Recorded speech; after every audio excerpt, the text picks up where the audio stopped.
Okay, this one's a tough one for sure.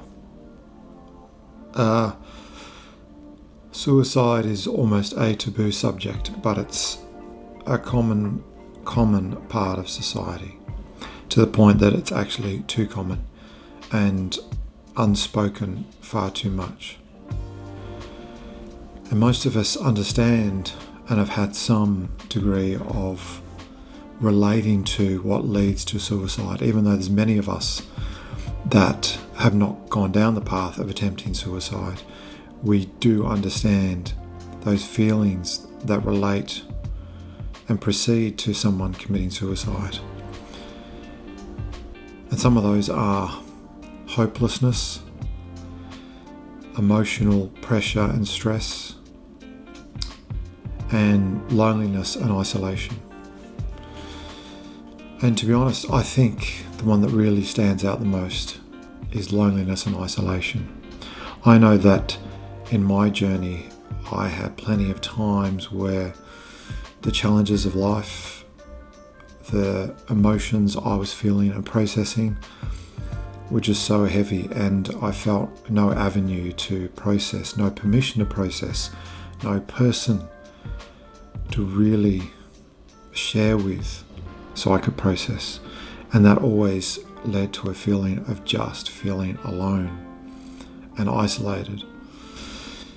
It was interesting, recently I was in one of our chess club groups, and one of the guys in the group, who's a black Ethiopian, was talking to an Aussie white guy and asking him whether he felt like he was in part of the minority. And I was thinking, what's he talking about? It's common knowledge that it's the black guys that feel in part of the minority. And we're in Australia here, we've got an Aussie white guy. Why would he feel in part of the minority? But this black guy actually knew the white guy pretty well, and he was talking to his heart and talking to the person that felt alone. And when we feel alone, we feel like we're in part of the minority.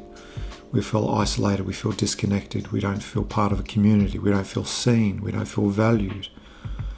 All of these things that are the building blocks of us enduring life and its challenges.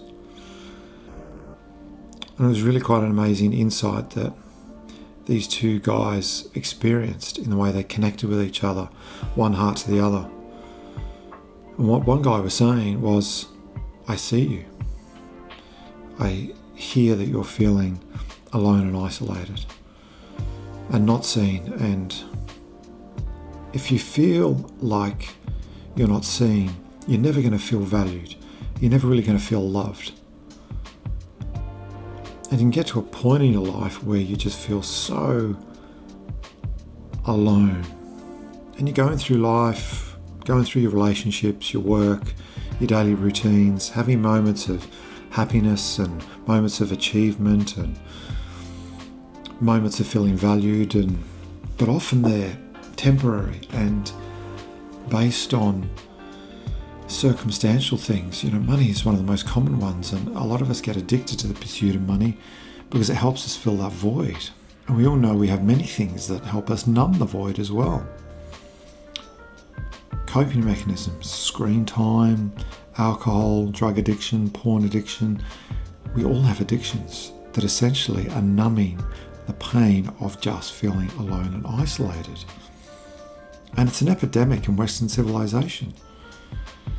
I know from my own experience the times when I've had very conflicting thoughts around suicide, being in that dark place, feeling like there was just nobody I could connect with.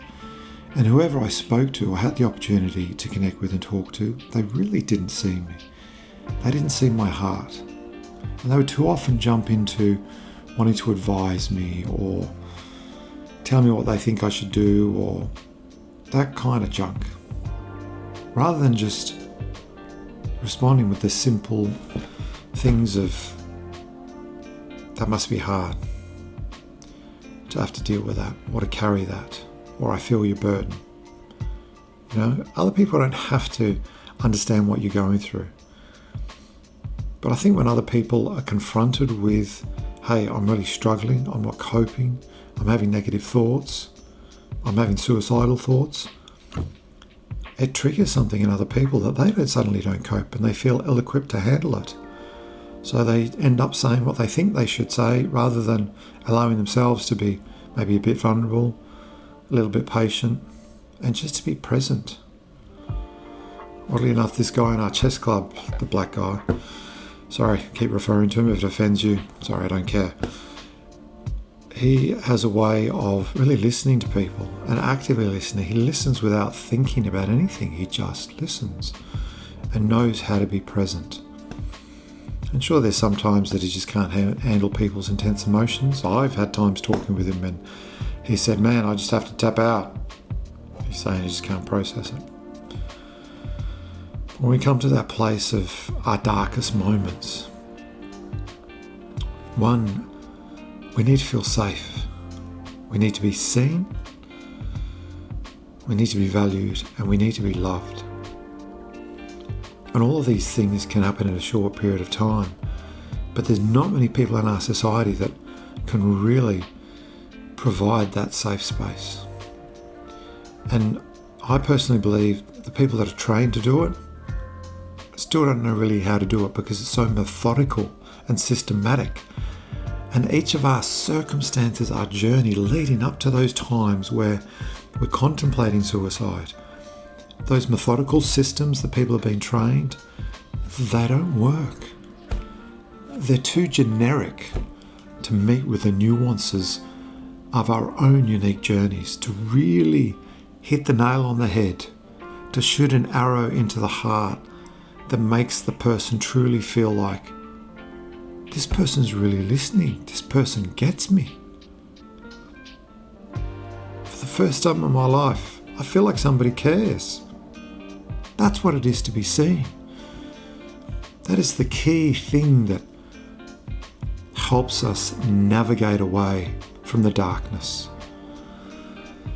The self-destructive thoughts, which we know suicide is. I heard years ago, suicide is a long-term solution to a short-term problem.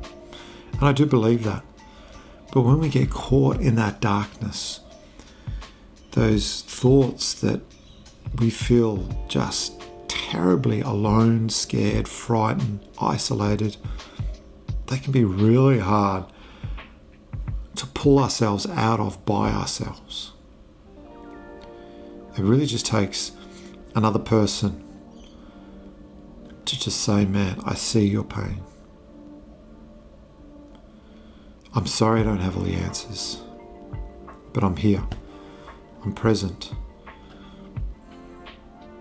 How can I hold your hand through this? Sometimes it means asking that person that's in that dark place, help me help you navigate through this. I'm not sure. It's hard to do that. But if we're really not sure when we're in the presence of someone that's in that dark place, we should never assume anything. Never pretend to know what to say. Never come up with something generic. We should sometimes have the courage to ask them how we can help them. What do you need right now? How can I be true and present for you right now? Because I'm not sure. But I want to be. And that person that's in that dark place, they're in a vulnerable moment. They will feel the sincerity of your heart. They will resonate with that. And when we're in a dark place, that's really what it's about.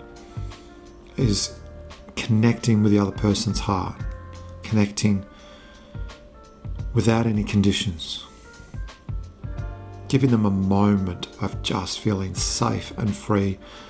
It's okay that you're in this dark place. I don't fully understand it, but you have permission to be in that place. You have permission to be yourself.